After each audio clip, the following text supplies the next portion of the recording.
आज का टॉपिक है रैबिट्स वर्सेस शीप मॉडल।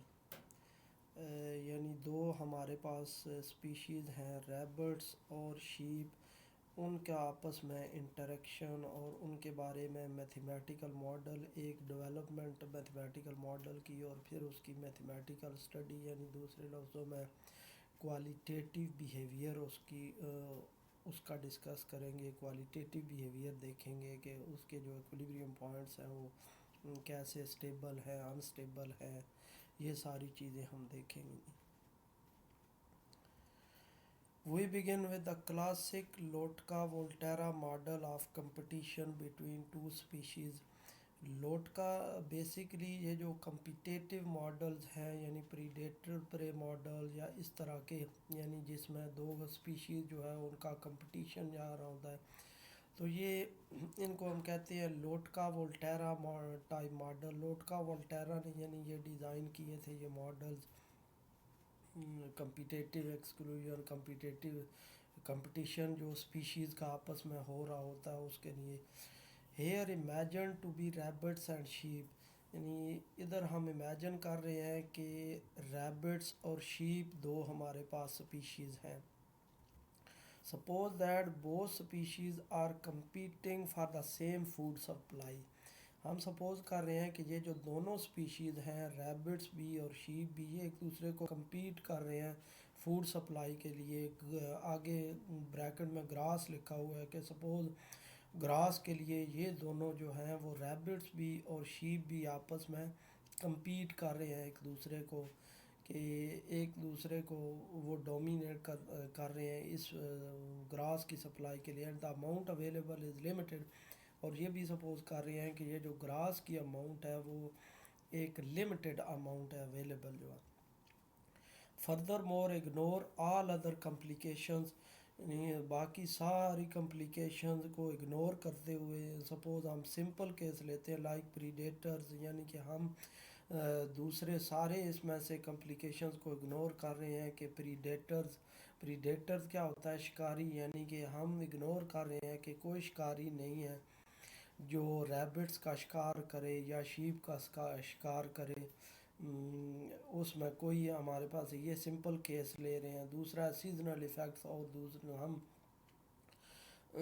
ये भी कोई नहीं यहाँ पे एजम्पशन ले रहे कि सीजनल इफ़ेक्ट्स उस पर क्या हो रहा है, यानी कि सीज़न की वजह से वो उनकी डेथ हो रही है या क्या चिंगर हो रहा है। सिर्फ हम सिंपल केस ले रहे हैं कि लिमिटेड फूड सप्लाई है और लिमिटेड फूड सप्लाई में ये दोनों जो स्पीशीज़ हैं इनका आपस में कंपटीशन है। अदर सोर्सेज ऑफ फूड, ये दूसरे भी हम सपोज हम यहाँ पे ये भी सपोज कर रहे हैं कोई दूसरे सोर्सेज नहीं है फूड के, जो सप्लाई है बस वही, जो अवेलेबल सप्लाई है बस वही है फूड की। Then there are two main effects we should consider, तो हम दो इसमें जो मेन इफ़ेक्ट्स हैं वो हम कंसिडर कर रहे हैं। फर्स्ट क्या है, each species would grow to its carrying capacity in the absence of the other. पहला इफ़ेक्ट तो हम ये कंसिडर कर रहे हैं कि ये जो स्पीशीज़ है इनकी जो ग्रोथ हो रही है, ये नहीं कि कोई अनलिमिटेड ग्रोथ हो रही है, बल्कि हम सपोज़ कर रहे हैं कि इनकी जो ग्रोथ है वो कैरिंग कैपेसिटी तक होती है। कैरिंग कैपेसिटी यानी एक मैक्सिमम लेवल हम फिक्स कर लेते हैं कि उस फिक्स लेवल तक इनकी ग्रोथ होती है, अनबाउंडेड ग्रोथ नहीं है। उस फिक्स लेवल के बाद इनकी ग्रोथ नहीं होती। इन the absence of the other, यानी कि दूसरी स्पीशीज़ की गैर मौजूदगी में इनकी जो ग्रोथ है वो ग्रो ग्रोथ है वो कैरिंग कैपेसिटी या दूसरे लफ्ज़ों में जो लॉजिस्टिक इक्वेशन को सेटिस्फाई करती है। This can be model by assuming logistic growth for each species. तो ये हम मॉडल करते हैं जिस तरह मैंने एक्सप्लेन किया कि लॉजिस्टिक ग्रोथ को हम सपोज करते हैं। लॉजिस्टिक में ग्रोथ में हम यही ले रहे होते हैं कि एक जो किसी भी कोई भी जो स्पीशीज़ है वो जब ग्रो कर रही होती है तो वो एक मैक्सिमम लेवल तक ग्रो करती है। मैक्सिमम एक कैरिंग कैपेसिटी होती है एनवायरनमेंट की, उस वक्त तक ग्रो करती है, क्योंकि हम अज्यूम कर रहे होते हैं कि लिमिटेड रिसोर्सेज हो जाते हैं, लिमिटेड स्पेस हो जाती है। सारे रिसोर्सेज जब लिमिटेड हो जाते हैं तो वो एक ख़ास हद तक बढ़ती है, उसके बाद वो नहीं बढ़ सकती।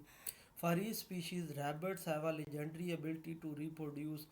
तो दोनों स्पीशीज़ में जो रैबिट्स है वो लेजेंडरी एबिलिटी टू रिप्रोड्यूस, यानी कि रैबिट्स जो है वो जल्दी रिप्रोड्यूस करते हैं, रैबिट की ग्रोथ जल्दी होती है, क्योंकि रैबिट्स के बारे में है कि रैबिट्स जो है ना about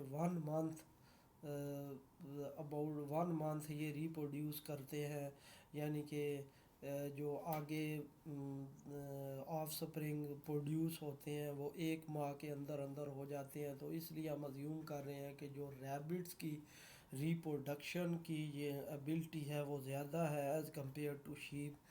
so perhaps we should assign them a higher increasing growth rate. तो अगर जब इनकी ग्रोथ ज़्यादा है तो हम इसका मतलब ये है कि हम इसका हायर ग्रोथ रेट कंसिडर करते हैं as compare to sheep. When rabbits and sheep encounter each other trouble starts, यानी जब रैबिट्स और शीप एक दूसरे का इनकाउंटर करते हैं, एक दूसरे को मारते हैं, तो फिर ये ट्रबल स्टार्ट होती है। ये भी हम अजम्पशन ले रहे हैं। यानी पहली अजम्पशन हमने क्या ली है कि जो ग्रोथ रेट है, लॉजिस्टिक ग्रोथ हम ले रहे हैं दोनों में, कि विद कैरिंग कैपेसिटी के एक मैक्सिमम लेवल तक इनकी ग्रोथ होती है। और साथ ही हम ये भी अज्यूम कर रहे हैं कि जो रैबिट्स हैं वो लेजेंडरी एबिलिटी रखते हैं रिप्रोडक्शन की, यानी उनका जो ग्रोथ रेट है वो ज़्यादा होगा एज़ कम्पेयर टू शीप। और दूसरा हम ये कहते हैं कि जब ये दोनों आपस में इनकाउंटर करते हैं, आपस में एक दूसरे को मारते हैं, तो फिर ये ट्रबल स्टार्ट होती है। Sometimes the rabbit gets to eat, but more usually the sheep nudges the rabbit aside and starts nibbling. तो यानी बाद दफ़ा जो रैबिट हैं वो खाना चाहते हैं ग्रास, लेकिन आम तौर पर जो शीप है वो रैबिट को साइड पे कर देते हैं और ये खाना शुरू कर देते हैं जी ग्रास, और इस तरह ये ट्रबल स्टार्ट हो जाती है। We will assume that these conflicts occur at a rate proportional to the size of each population. हुई हम अज्यूम कर रहे हैं कि ये जो कन्फ्लिक्ट है इन दोनों में ये अकर होता है इसके साइज़ के प्रोपोर्शनल अकर करता है, कि जितना उनका साइज़ है उसके प्रोपोर्शनल। सपोज़ अगर आप देखें कि हम वैसे भी बायोलॉजिकली या लॉजिकली हम देख सकते हैं कि अगर आप देखें कि रैबिट्स की अगर पॉपुलेशन कम है तो शीप जो हैं वो उनको भगा देंगे, और शीप ज़्यादा चांस होगा शीप के ज़्यादा खाने का फूड, यानी ग्रास अगर जो भी अवेलेबल है, और अगर बहुत ज़्यादा तादाद है रैबिट्स की तो फिर वो शीप को मौका नहीं मिलेगा खाने का, वो ज़्यादा खा लेंगे रैबिट्स। तो इस तरह ये उसके प्रोपोर्शनल है उनका जो साइज़ है उसके। If there were twice as many sheep, the odds of a rabbit encountering a sheep would be twice। यानी कि अगर जो जितनी शीप्स हैं उनसे डबल हैं हमारे पास रैबिट्स, तो फिर जो एनकाउंटर है वो भी ज़्यादा होगा, एक दूसरे से जंगला जो है वो ज़्यादा होगा, क्योंकि जब रैबिट्स की तादाद डबल होगी, शीप की तादाद कम होगी, तो वो रैबिट्स जो है वो ज़्यादा चांस ले लेंगे वो खाने का। Further more we assume that the conflicts reduce the growth rate for each species. तो हम यहाँ पे अज्यूम करते हैं कि ये जो इन दोनों स्पीशीज़ में कन्फ्लिक्ट्स है, ये इन दोनों में जो झगड़ा है, ये हर स्पीशीज़ की ग्रोथ रेट को कम कर देता है, क्योंकि ज़ाहिर बात है जब लिमिटेड फूड सप्लाई है तो जब दूसरी स्पीशीज़ को फूड नहीं मिलेगी और कोई, तो उनकी रिप्रोडक्शन में कमी आ जाएगी। But the effect is more severe for the rabbits. लेकिन ये हम एज्यूम कर रहे हैं कि ये रैबिट्स के लिए ये इफ़ेक्ट ज़्यादा सीवियर है, क्योंकि ज़ाहिरी बात है शीप का साइज़ ज़्यादा है, वो रैबिट्स को आसानी से एक साइड पे कर सकते हैं, तो ये इफ़ेक्ट जो है वो रैबिट्स पे ज़्यादा होगा। A specific model that incorporates the assumption is x dot is equal to x into 3 minus x minus 2y, y dot is equal to 2y minus x minus y। दोनों के लिए ये एक मॉडल हमने assume किया, x of t क्या population of rabbits और y of t is equal to population of sheep. X population जो है वो रैबिट की है और वाई शीप की। आप देखें अगर ये सेकंड टर्म हम छोड़ दें, थर्ड टर्म छोड़ दें और ये फर्स्ट टू टर्म को कंसिडर करें, तो वो हमारे पास लॉजिस्टिक ग्रोथ को रिप्रेजेंट कर रहे हैं एक्स इंटू 3 माइनस एक्स, और इधर भी हम थर्ड टर्म को छोड़ दें तो वाई इंटू 2 माइनस ये सॉरी ये टर्म इधर ले जाएं तो y two minus y into two minus y करें तो ये भी लॉजिस्टिक ग्रोथ को रिप्रेजेंट कर रही है। तो इधर जैसे हमने पहले अज्यूम किया था कि इधर इसका इंट्रिंसिक ग्रोथ रेट 3 है और इधर जो इंट्रिंसिक ग्रोथ रेट है वो 2 है, यानी रैबिट का जो ग्रोथ रेट हमने लिया है वो हायर लिया। तो x इधर जो टर्म है हमारे पास -2xy रैबिट्स के लिए है और इनके लिए जो है वो -xy है। तो ये यानी कि इसका मतलब ये है कि हम एज्यूम कर रहे हैं कि रैबिट्स पे इफ़ेक्ट ज़्यादा होगा, यानी उसकी एक्सटेंशन ज़्यादा होगी ज़्यादा रेट से, तो इसलिए उसको हमने डबल लिया है -2xy। और जो शीप पे वो कम इफ़ेक्ट होगा, इसलिए उसकी एक दूसरे के जब कन्फ्लिक्ट स्टार्ट होगा, एक दूसरे से झगड़ना स्टार्ट होगा, तो उसके लिए फिर हमने -xy लिया है। इधर हमने डबल लिया और इधर हमने 1xy लिया है, यानी इस पे कम इफ़ेक्ट होगा। X y greater than or equal to zero जो इनिशियल कंडीशन है, यानी रैबिट्स और शीप या तो ज़ीरो हो सकते हैं या पॉजिटिव हो सकते हैं। The coefficients have been chosen to reflect this scenario but are otherwise arbitrary. ये जो कोफिशेंट लिए गए हैं यानी कि ये सिर्फ उसके सिनारियो को रिप्रेजेंट करने के लिए लिए गए हैं, 3 और 2 जो लिए गए हैं, तो कुछ और भी आर्बिट्रेरी हैं, ये कोई भी ले सकते हैं आप। To find the fixed points for the system, we solve x dot is equal to 0 and y dot is equal to 0 simultaneously. Fixed point find करने के लिए हम सब क्या करते हैं कि इनके डेरिवेटिव को ज़ीरो पुट कर देते हैं। तो ये हमारे पास सिस्टम है, तो इसमें जब x डॉट ज़ीरो पुट कर देंगे और y डॉट ज़ीरो पुट कर देंगे तो हमारे पास इक्विलिब्रियम पॉइंट दो इक्वेशंस आ जाएंगी एक्स वाई की फॉर्म में। उनको जब साइमल्टेनियसली सॉल्व करेंगे तो हमारे पास फिक्स्ड पॉइंट 0 0 आ जाएंगे, 0 2 आ जाएंगे, 3 0 और 1 1 हमारे पास ये फिक्स्ड पॉइंट्स आ जाएंगे। टू क्लासीफाई दैम वही कंप्यूट द जैकोबियन, हम फिक्स्ड पॉइंट को क्लासीफाई करने के लिए कि ये इसके बिहेवियर क्या है, हम उसका जैकोबियन फाइंड करते होते हैं। तो जैकोबियन के लिए लिनियराइज सिस्टम फाइंड करने के लिए हम उसका जैकोबियन फाइंड करते हैं। तो इस ये जो नॉन लीनियर सिस्टम है, इसका जो non linear non linear system है, इसका हमारे पास जो जैकोबियन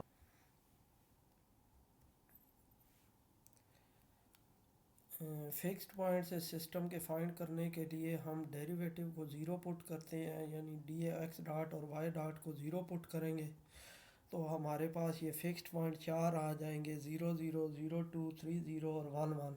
ये चार हम उसके साइमल्टेनियसली जब इस एक्स डॉट को भी ज़ीरो पुट करेंगे, वाई डॉट को भी ज़ीरो पुट करेंगे, साइमल्टेनियसली सॉल्व करेंगे तो हमारे पास ये चार हमारे पास सॉल्यूशंस इसके आ जाएंगे जो इक्विलिब्रियम पॉइंट्स होंगे।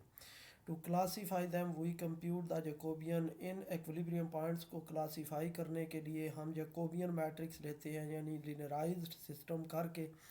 तो लिनियराइज सिस्टम से हम इनका बिहेवियर चेक करते हैं। तो जैकोबियन सिस्टम जैकोबियन इसका फाइंड करेंगे, यानी ये हमारा एफ ऑफ एक्स वाई और ये जी ऑफ एक्स वाई। तो इधर जा आएगा partial x dot by partial x, इसका with respect to x calculate करेंगे, फिर पार्शियल एक्स डॉट व पार्शियल वाई डॉट व पार्शियल एक्स। दूसरे लफ्ज़ों में यानी ये जो राइट हैंड साइड पे है फंक्शन एफ और जी, उनके डेरिवेटिव लेंगे तो ये हमारे पास मैट्रिक्स आ जाएगा। अब ये हमारा जैकोबियन मैट्रिक्स है। Now consider the four fix points in turn, हम बारी बारी इनको चेक करेंगे जी फोर फिक्स पॉइंट को। अब जब एक्स वाई 0 0 पुट करें तो देखें यहाँ पे 3 -2 0 और 2 ये हमारे पास आ जाएगा जी मैट्रिक्स। और ये एक डायगोनल मैट्रिक्स है, ये डायगोनल मैट्रिक्स है तो इसकी जो आइगन वैल्यूज़ आएंगी वो 3 और 2 आएंगी, यानी दोनों आइगन वैल्यूज़ पॉजिटिव है। The eigen value 3 2 so 0 0 is an unstable node. तो इसका मतलब ये है कि ये जो हमारा ऑरिजन है ये एक अनस्टेबल नोड है, यानी इधर से जितने भी सॉल्यूशंस हैं वो 0 0 से अवे जा रहे होंगे।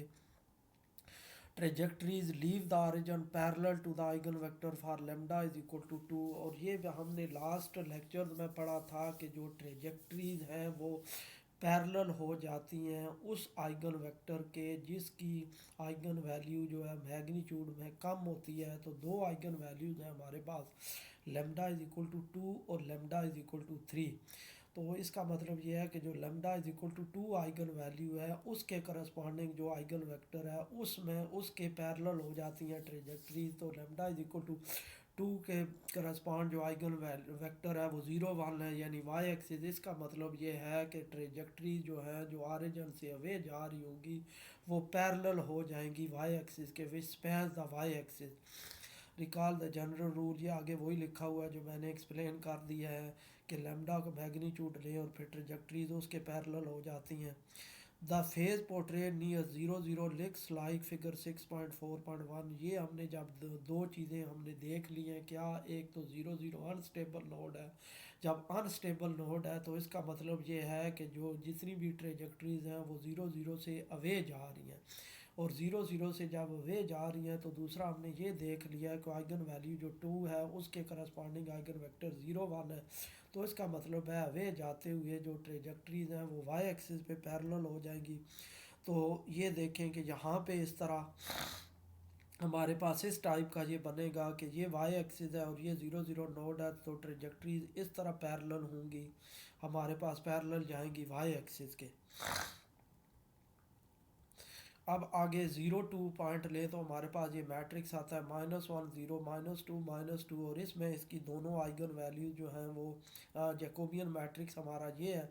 और इसमें जब 0 2 पुट करते हैं तो ये मैट्रिक्स आ जाए -1 0 -2 -2। तो दोनों आइगन वैल्यू जो हैं वो नेगेटिव हैं, एक -1 है और एक -2 है। जब दोनों आइगन वैल्यू नेगेटिव है, as can be seen from inspections in the matrix triangular, matrix triangular है तो इसकी आइगन वैल्यू दोनों नेगेटिव है, तो इसका मतलब ये है कि ये जो फिक्स्ड पॉइंट है ये स्टेबल नोड होगा।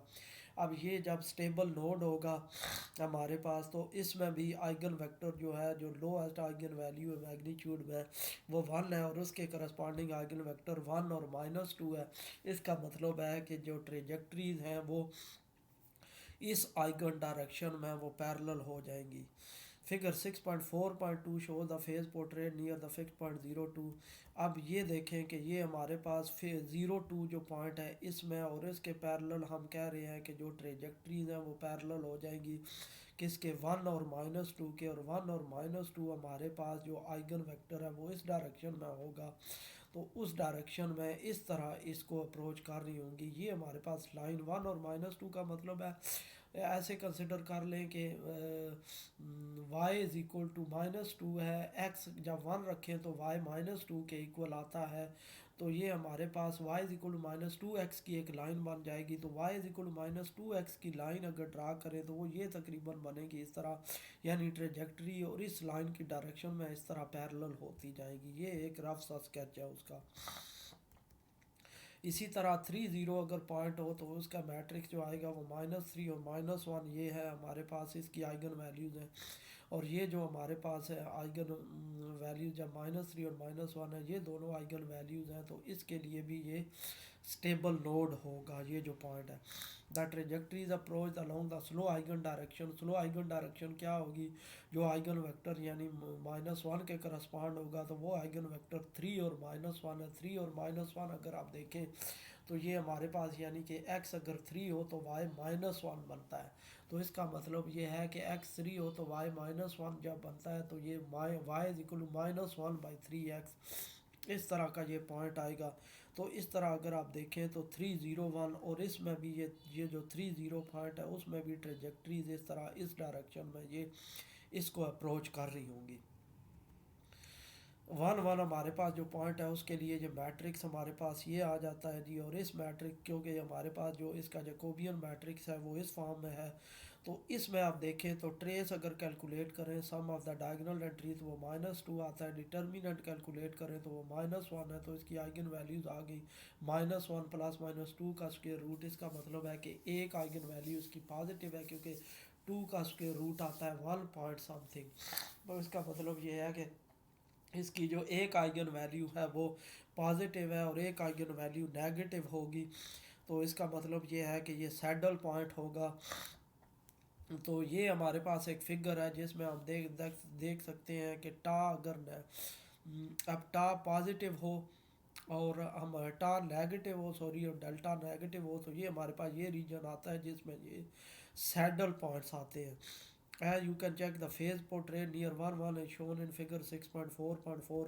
इस तरह हम देख सकते हैं कि जो दो एक जो नेगेटिव आइगन वैल्यू है उसके करस्पॉन्डिंग जो आइगन वेक्टर है वो इसी तरह वो उस डायरेक्शन से ट्रेजेक्ट्रीज उसको अप्रोच कर रही होंगी, और जो दूसरी पॉजिटिव आइगन वैल्यू है उसके करस्पॉन्डिंग जो आइगन वेक्टर है उस डायरेक्शन से ये हमारे पास जो आइगन ये ट्रेजेक्ट्रीज हैं वो अवे जा रही होंगी। तो इस तरह इसको रिप्रेजेंट किया जा रहा है सैडल पॉइंट को। Combining figure 6.4.1 to 6.4.4 we get figure 6.4.5। इन को सबको कंबाइन करें तो हमारे पास जो फिगर्स हैं वो पूरी फेज़ पोर्ट्रेट बना देंगी। इन सब को कंबाइन करें, जब इन सब को कंबाइन करें चारों ये जो इक्विलिब्रियम पॉइंट है तो ये हमारे पास कंप्लीट फिगर बनती है कि 0 0 से इस तरह पैरेलल वाई डायरेक्शन में ये ट्रेजेक्ट्रीज हैं और इससे अवे जा रही हैं। और इसी तरह 3 0 को जहाँ पे कोई पॉइंट है उसको ये इस डायरेक्शन में अप्रोच कर रही हैं। इसी तरह 3 0 जहाँ पे ये पॉइंट है और यहाँ पे ये जो वाई एक्सिस पे पॉइंट है उसको हमारे पास इस डायरेक्शन में ये अप्रोच कर रही हैं। तो इस तरह now we use common sense to fill the rest of the face portrait. अब इसी फेस पोर्ट्रेट को आप देखें कि अगर हम यहाँ पे अगर आप देखें तो इसको फिल करें तो ये ट्रेजेक्ट्री इधर एक्सटेंड करें तो ये ट्रेजेक्ट्री इधर आ जाएगी। इसी तरह ये जो लाइन इधर एक्सटेंड करें तो इस लाइन पे इधर मिला दें। इसी तरह ये ट्रेजेक्ट्री जो होगी वो इस तरह यहाँ से हम इसको ये जो ट्रेजेक्ट्री होगी ये इस तरह जा रही होगी, और इस तरह जाने के बाद ये ट्रेजेक्ट्री इधर आ जाएगी यानी इस लाइन से, क्योंकि ये जो आइगन डायरेक्शन है या और कुछ वो इसके ऊपर तो नहीं आएगी, ये तो स्ट्रेट लाइन है और ये कर्ली है। तो इस तरह ये ट्रेजेक्ट्री इधर से इधर अप्रोच करेगी। अब ये इधर से जो ट्रेजेक्ट्रीज हैं वो इस साइड से इस आइगन डायरेक्शन के साथ साथ वो इधर इसको अप्रोच कर जाएंगी। इसी तरह इधर से जो ट्रेजेक्ट्रीज हैं वो इस तरह आएंगी और ऐसे चली जाएंगी, और इधर जो ट्रेजेक्ट्रीज हैं वो इस तरह आके तो इस तरह चली जाएंगी। अब देखें इसकी फिगर अगर आप देखें तो ये इसी तरह जी ये ट्रेजेक्ट्रीज इधर जा रही हैं, फिर ये ट्रेजेक्ट्रीज इधर से इधर जा रही हैं, और इस तरह बाकी इधर ये ट्रेजेक्ट्रीज जो होंगी वो इधर आ जाएंगी। और ये जो लाइन है जिसके करस्पॉन्डिंग आइगन वेक्टर हमारे पास आइगन वैल्यू नेगेटिव है इसको हम कहते हैं स्टेबल मैनीफोल्ड, यानी सेट ऑफ है वो set of all points for which we have negative eigenvalue. For example, some of the trajectories starting near the origin must go to the stable node on the x-axis। यानी कुछ trajectories जो origin से start होंगी वो x axis पे stable x axis को approach कर जाएंगी, while other must go to the stable node on the y axis. और कुछ ट्रेजेक्ट्री जो है वो y एक्सिस पे जो स्टेबल नोड है, कुछ जो x एक्सिस पे स्टेबल नोड है उसको की तरफ अप्रोच कर जाएंगी, और कुछ जो ट्रेजेक्ट्रीज हैं जो y एक्सिस पे स्टेबल नोड है कुछ उसको अप्रोच कर जाएंगी। In between there must be a special trajectory that can't decide which way to turn. इनके दरमियान जो ट्रेजेक्ट्रीज हैं वो डिसाइड नहीं कर पाएंगी कि वो खुद किधर जाना है जी, किस पॉइंट को अप्रोच करना है। So it divides into the saddle point. तो वो सैडल पॉइंट में डिवाइड हो जाएंगी, यानी कुछ ट्रेजेक्ट्री जो है वो वे जा रही होंगी और कुछ उसको अप्रोच कर रही होंगी। This trajectory is part of the stable manifold of the saddle drawn with a heavy line। ये जो ट्रेजेक्ट्री है यानी कुछ जो किसी पॉइंट को अप्रोच नहीं करेगी वो स्टेबल मैनीफोल्ड का पार्ट होंगी। ये स्टेबल मैनीफोल्ड दिया हुआ है तो ट्रेजेक्ट्रीज यानी कि इधर से कुछ किसी डायरेक्शन में इसको अप्रोच कर रही होंगी, फिर इसको अप्रोच नहीं करेंगी बल्कि फिर इससे अवे चली जाएंगी। The other branch of the stable manifold consists of a trajectory coming in front infinity।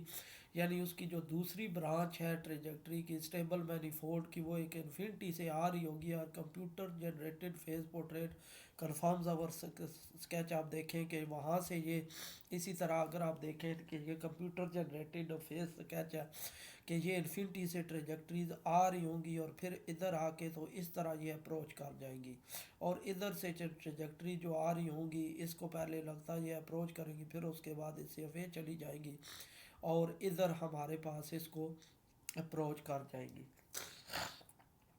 यानी किसी ये हमारे पास सिर्फ एक सैडल पॉइंट है और एक अनस्टेबल नोड है और दो हमारे पास स्टेबल नोड है।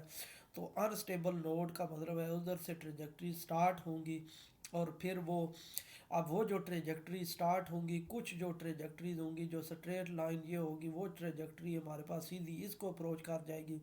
इससे इस डायरेक्शन में जो ट्रेजेक्ट्रीज होंगी वो स्टार्ट होंगी तो इस पॉइंट को अप्रोच कर जाएंगी।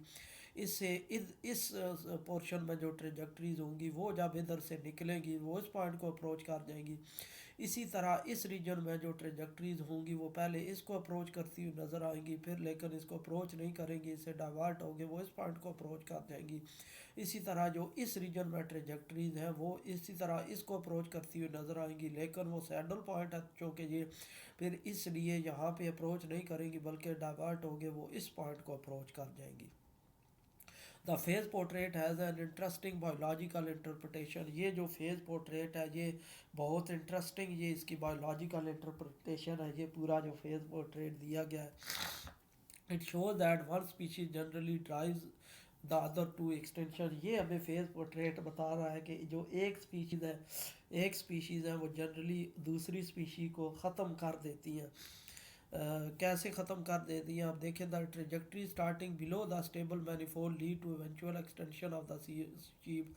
ये हमारे पास ये जो लाइन है ये स्टेबल मैनिफोल्ड की है, तो जो trajectory below the stable manifold start हो रही है, अगर आप देखें तो जो बिलो द मैनिफोल्ड स्टार्ट हो रही है ट्रेजेक्ट्री, अगर इधर से स्टार्ट हो रही है तो वो इस पॉइंट को अप्रोच कर रही है, और इधर से जो ट्रेजेक्ट्री स्टार्ट हो रही है वो भी इस पॉइंट को अप्रोच कर रही है। तो इधर अगर रैबिट्स हैं और इधर शीप है तो इसका मतलब है वो सारी ट्रेजेक्ट्री जो below the stable manifold start हो रही हैं वो आखिर में रैबिट्स बच जाते हैं, शीप ख़त्म हो जाती हैं, यानी शीप को ख़त्म कर देती हैं। इसका मतलब ये है कि कोई भी इनिशियल वैल्यू रैबिट्स और शीप की इस रीजन में ले या इस रीजन में ले, वो हमें ये बता रही है कि आखिर में जो अल्टीमेटली होंगे वो रैबिट्स बच जाएंगे और शीप ख़त्म हो जाएंगी।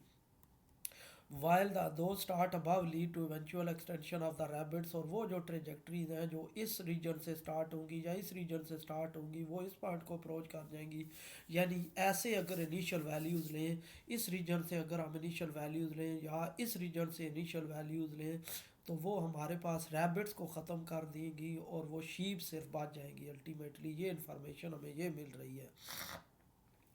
This dichotomy occurs in other models of competition has led biologists to formulate the principle of competitive exclusion। तो ये जो डाइकोटोमी है कि कभी रैबिट्स रह जाते हैं कभी शीप रह जाते हैं, तो ये बायोलॉजिस्ट्स के लिए कम्पिटिटिव एक्सक्लूजन के प्रिंसिपल फार्मूलेट करने में ये हेल्प करती है कि वो यानी कि कंपटीशन में किस तरह एक जो स्पीशीज़ है वो दूसरे को किस तरह ख़त्म कर रही है। तो ये सारी हमें पिक्चर बता रही है कि कौन सी हम इनिशियल कंडीशंस लें ताकि हमारे पास रैबिट्स बच जाए, शीप ख़त्म हो जाए, या कौन सी इनिशियल कंडीशंस लें कि ताकि हमारे पास आखिर में शीप बच जाए, रैबिट्स ख़त्म हो जाए। तो इस तरह ये बायोलॉजिकल हमें इंटरप्रटेशन दे रही है ये figure. We state that two species competing for the same limited resource typically cannot coexist. ये हमें ये बता रही है कि अगर दो स्पीशीज़ हैं, बायोलॉजिकल इंटरप्रटेशन क्या है कि ये हमें ओवरऑल जो पिक्चर है ये बता रही है कि अगर दो स्पीशीज़ हैं वो लिमिटेड रिसोर्सेज के साथ compete कर रही है आपस में, तो एट दी एंड क्या होगा, कोई एक स्पीशीज़ रह जाएगी। क्योंकि आप देखें कि पूरे रीजन में देखें, अगर इधर से कोई ट्रेजेक्ट्री स्टार्ट करते हैं तो शीप रह जाती है, अगर इधर से करते हैं तो फिर शीप रह जाती है, अगर इधर से करते हैं तो रैबिट्स रह जाती है, और इधर से ट्रेजेक्ट्री अगर स्टार्ट करते हैं तो वो भी रैबिट्स रह जाती है। इसका मतलब है कि दो जो compete कर रही हैं स्पीशीज़ उनके लिए लिमिटेड रिसोर्सेज में आखिर में दोनों नहीं एग्जिस्ट कर सकती, कोई एक रह जाती है, या तो ये रैबिट्स रह जाते हैं और या शीप रह जाते हैं। और example also illustrate some general mathematical concept. ये जो एग्जांपल है कुछ जनरल मैथमेटिकल कंसेप्ट्स को हमारे पास एक्सप्लेन कर रहा है। Given an attracting fixed point we define the its basic basin of attraction, यानी किसी भी इक्विलिब्रियम पॉइंट के लिए या हमारे पास जो फिक्स्ड पॉइंट है उसके लिए हम बेसन ऑफ अट्रैक्शन डिफाइन कर लेते हैं। बेसन ऑफ अट्रैक्शन का मतलब ये है कि हम वो रीजन डिफाइन कर लेते हैं कि किस रीजन से अगर ट्रेजेक्ट्री स्टार्ट हो तो वो उस पॉइंट को अप्रोच करेगी।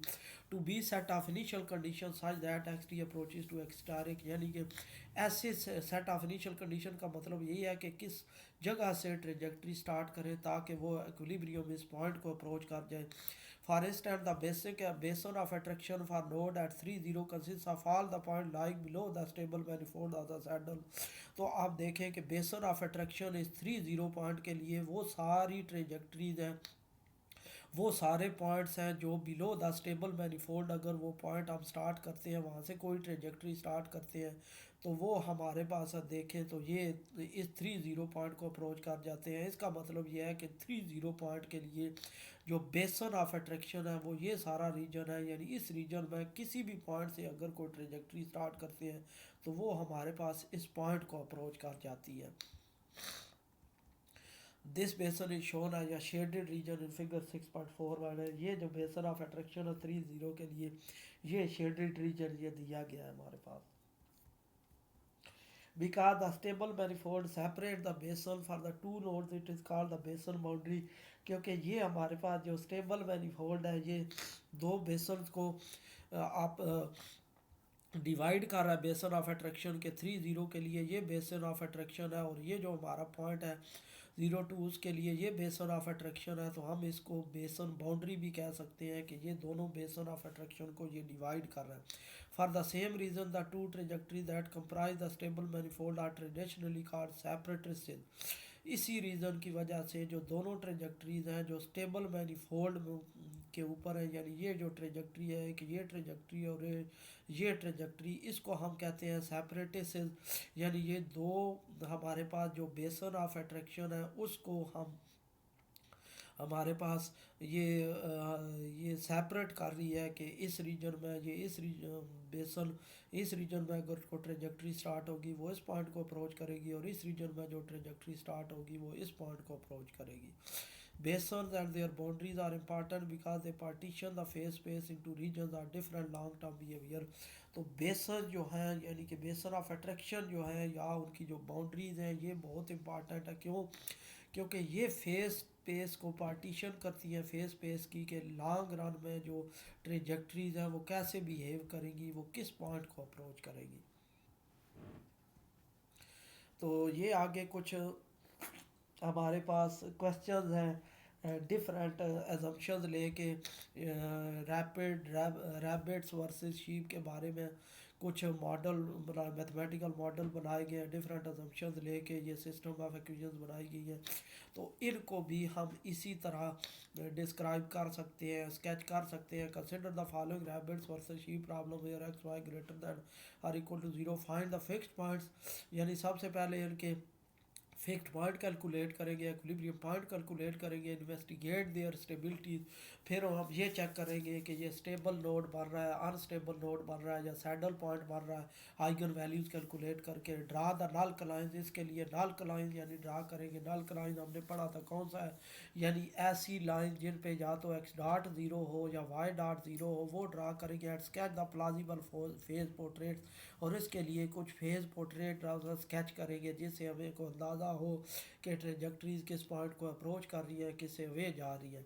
Indicate the basis of attraction of any stable fixed point. तो जो हमारे पास स्टेबल नोड होगा, जो फिक्स्ड पॉइंट होगा, उसके लिए बेसन ऑफ अट्रैक्शन भी इंडिकेट करे कि किस रीजन में ट्रेजेक्ट्री स्टार्ट हो तो वो उस पॉइंट को अप्रोच कर जाती है.